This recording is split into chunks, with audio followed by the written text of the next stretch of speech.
Hello and welcome to the next instalment of Investor Media TV. I'm here with my partner in crime, Mr. Xavier Calloc'h. How are you, Xavier? Very well, thank you very much, James. Just enjoyed the last program, and since then, really been really busy. Yeah, what do you think? Tell me, introduce our next interview. Oh, well, of course. I think, Iqbal, it feels like I've known you since the dawn of time. So I think it would be great to hear in your own words what you've been up to for the last however many years. Since the dawn of time. So thank you, James. So how far back do I go? I guess I would split my career into two segments. The first half of my career has been, I would say, rather technical. I was a chief technology officer for the first decade. I went to India in the early 90s when ISPs were fashionable, internet service providers, and went on to co-found India's largest web hosting business and domain registration business, so called Net for India. Now it's called, I think, Net4. Post that, I came back to the UK. However, the UK wasn't appealing, and I went back to India again for another 3 years, this time to work in cloud computing.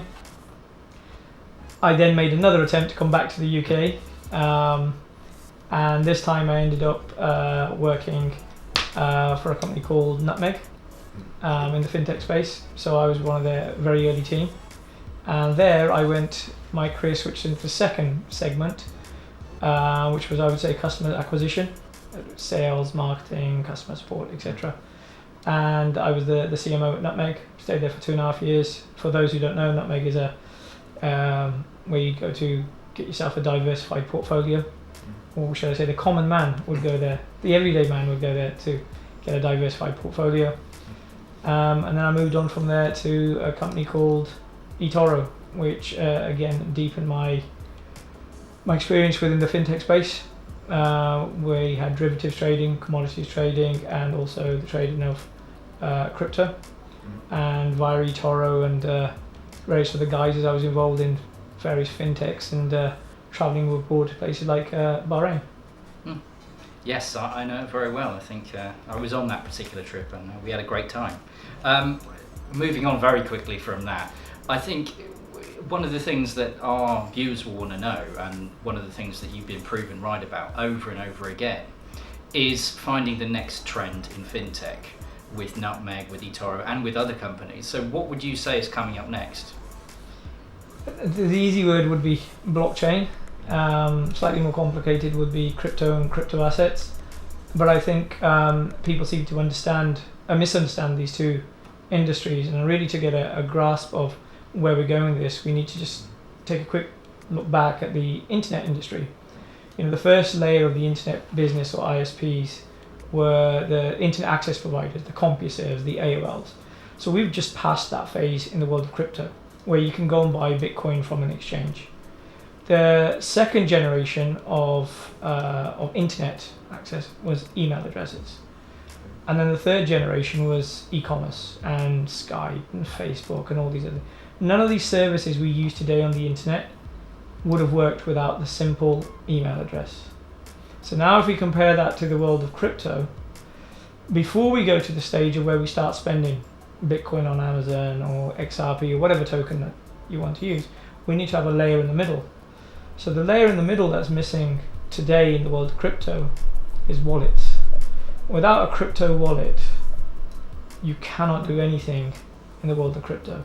So if I was to place a bet on where the next stage of crypto evolution or blockchain evolution is going to be, is to identify what I refer to as the hotmail of crypto.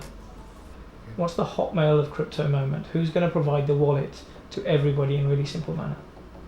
And do you think that's going to be one of the FANG companies, the Facebooks, the Amazons, as you say, Microsoft, or is it going to be coming from somewhere completely different? Well, I think Facebook have a great opportunity with Libra.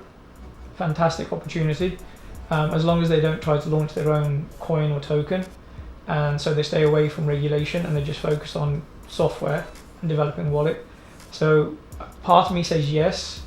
The innovator or the entrepreneurial side of me says no, because innovation always comes from outside the box. So I think companies such as Amazon and Google have enough on their plate rather than adding crypto and crypto wallets to it. They may invest in it, but I don't think they do it directly.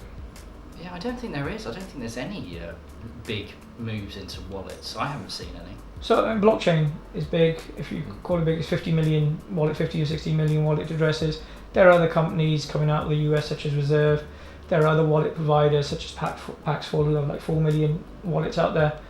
But I don't think anyone's really, laser guided focus on it, and I'm not sure who the winner is going to be just yet. And the moves by sovereign nations to get into crypto or trading via tokens, is that something that you see as a trend that will continue?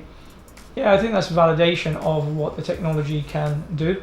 And if we have a look at currencies as a whole from a historical perspective, there are very few currencies out there which have crossed the 100-year mark in one way, shape or form. Even if we have a look at sterling that we have today, it has evolved over the last 100 years. So I think this is just the next step in that evolution. And I think the banks, the sovereign nations, had to wait for the narrative to move away from it's only used on the dark web. You can only use crypto for the purchase of narcotics, etc. So now that we're done with that narrative, we've moved to a level of credibility. The sovereign nations can now start to align themselves with the world of crypto and blockchain. It's again very interesting, but I can't believe that knowing you so well, that you're only doing a fintech. Are there other projects that you're working on at the minute? I'm passionate about nutrition, absolutely passionate about health and nutrition, especially from an Ayurvedic sense, which is kind of it's a traditional method of using food to cure ailments, etc., etc. So I'm passionate about health, and I don't think health tech has really developed. And by health tech, I don't mean the Fitbits of this world, which count how many steps and how many calories you've done. I think we're done with calories. I think we're done with calorie counting. We're done with people telling us don't eat fats, don't eat carbs, don't eat anything and you'll lose weight. I think we need to start looking at how we as individuals react to different types of food, and also how that affects the hormonal imbalances or balances within our body. And I think that's the next generation for us to tap into, the readings of our nutrition and micronutrients that we're having inside our body and seeing if they're out of sync. And then also understanding that we're all different. What works for me may not work for you, may not work for you. And today we're not there yet. Today we're still stuck with calorie counting and pretending that the yoga we're seeing in the gyms is actually real yoga. And it's not. So yeah, that's my passion. I did look at various other startups within the nutrition space and supplement space, etc. And I think it's an empty field right now.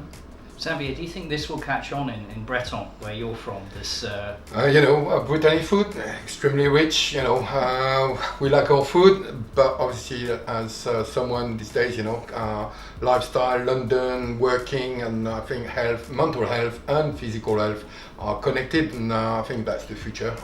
Especially my age, but as well my kids' generation. It's after them we need to look after. Yeah.